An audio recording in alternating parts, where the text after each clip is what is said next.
warahmatullahi wabarakatuh. Berjumpa lagi dalam mata kuliah penelitian sastra. Kali ini kita sudah masuk pada pertemuan kelima ya. Nah, pada pertemuan kali ini materi kita adalah pengembangan landasan teori. Nah, terkait dengan materi ini sudah masuk pada bagian bab 2. Nah, mudah-mudahan terkait dengan materi kemarin mengembangkan masalah, kemudian Anda mampu merumuskan apa yang subjek, objek, sehingga dapat membuat judul dengan baik, dan mulai dicoba nanti ya, kita mulai mencoba untuk menyusun bab 1 atau bagian pendahuluan dan latar belakang tentunya. Nah, sekarang terkait dengan pengembangan landasan teori.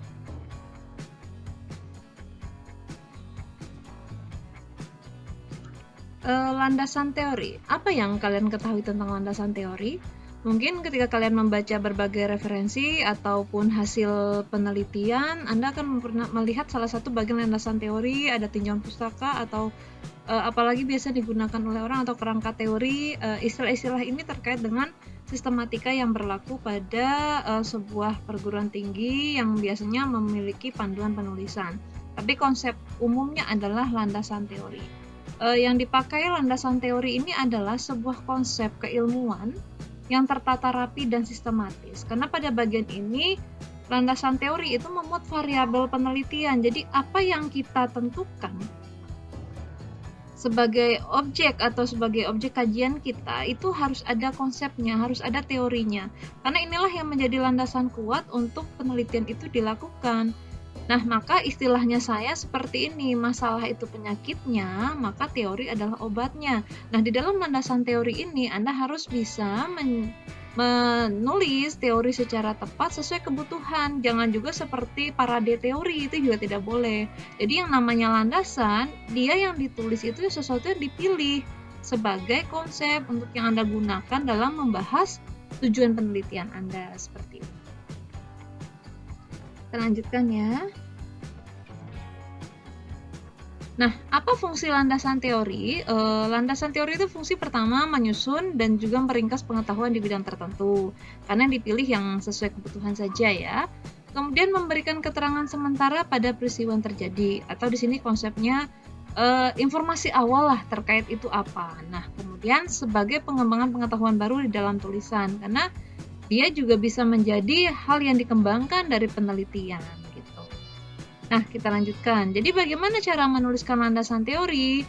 Karena ini pasti ada rujukannya, maka semua nama ini dari teori itu diambil harus dituliskan.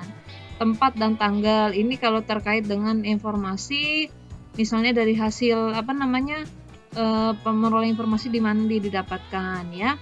Kemudian sertakan uraian ilmiah dari landasan teori tadi. Dan teori yang diambil hendaknya berhubungan dengan topik yang sedang dibahas. Ini sudah saya sebutkan tadi.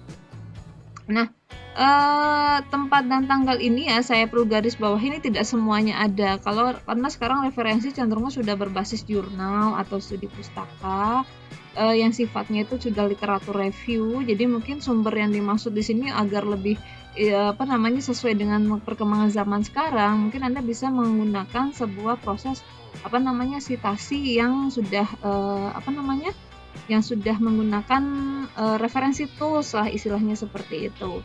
Nah, di sini sudah saya tuliskan. Jadi hal yang harus dipertimbangkan dalam landasan teori itu informasi terkait sumber, kita mendapatkan informasi teori itu dari mana, maka teknik sitasinya harus tepat.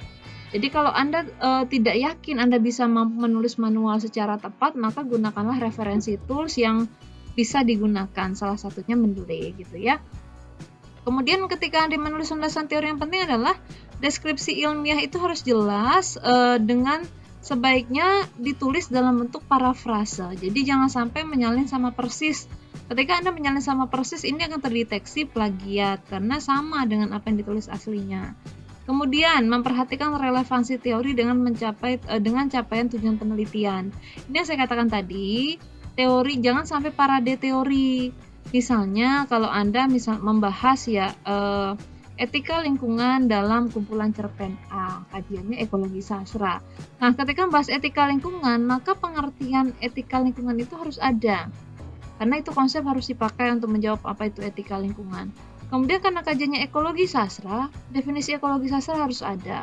Lalu apalagi tadi subjeknya itu cerpen. Nah, setidaknya konsep cerpen itu juga ada, tapi tidak usah panjang lebar. Hal yang terpenting saja yang digunakan. Itu ya.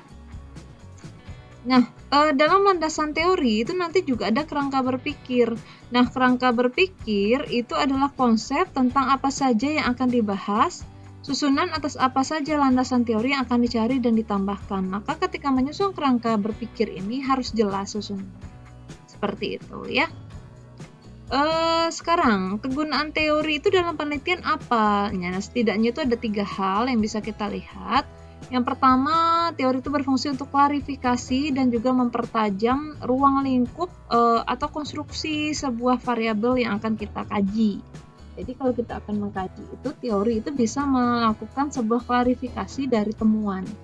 Yang kedua, dia sebagai prediksi dan sebagai panduan untuk menemukan fakta yang sangat penting sehingga dapat menemukan hipotesis biasa untuk penelitian kuantitatif. Tapi prinsipnya dalam penelitian sastra, teori tentu juga bisa menjadikan sebuah prediksi terkait dengan bagaimana yang kita asumsikan dari teks hasil yang kita baca.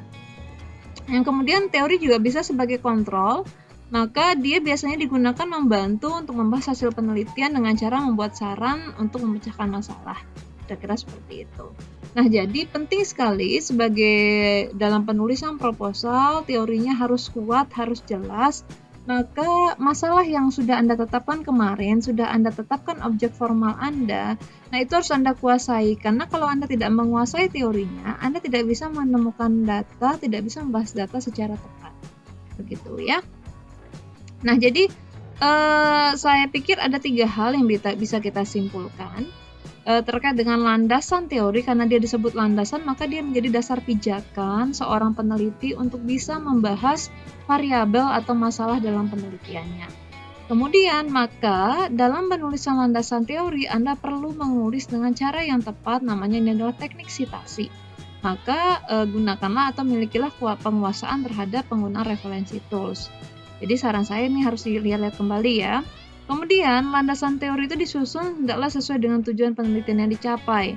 Maka jangan lupa acuannya tetap harus diseimbangkan. Dan yang ketiga, teori itu yang dipilih harusnya dapat bisa menjadi alat kontrol, prediksi, ataupun klarifikasi dari apa yang hendak kita lakukan. Baik, seperti itu saya pikir dapat saya sampaikan untuk pertemuan kita di minggu kelima ini. Nah, tentu harapan kita karena sudah pertemuan kelima, kita akan mulai menyusun ya proses yang sudah dilakukan menjadi sebuah bentuk karya ilmiah dasar ya awal. Kita akan mulai membuat bab 1 dan karena kita masuk ini materinya sudah masuk untuk landasan bab 2, maka bab 1 kita targetkan harus selesai pada sebelum ujian tengah semester.